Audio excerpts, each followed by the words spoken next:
Today we're in Meredith, New Hampshire at Hilltop Lakeview Retreat, located across from the beautiful Lake Wacawan. Let's take a look.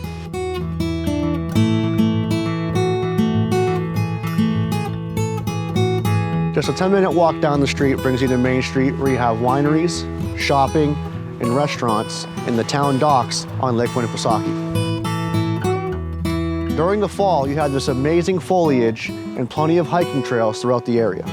For your winter enthusiasts, there's nearby skiing, snowmobiling, and ice fishing right across the street on Lake Wacawan.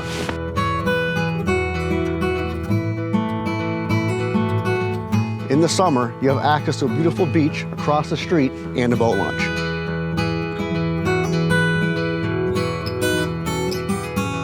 Come on, let's take a look.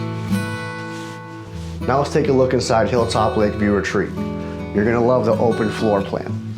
On the right-hand side, you have the kitchen, the dining room, and the living room. There's also a fireplace. The main floor also includes a half bathroom, a primary bedroom with an ensuite bathroom. As you make your way upstairs, you have 2 additional bedrooms and a bathroom. As you make your way downstairs, you have an additional sleeping area and living room.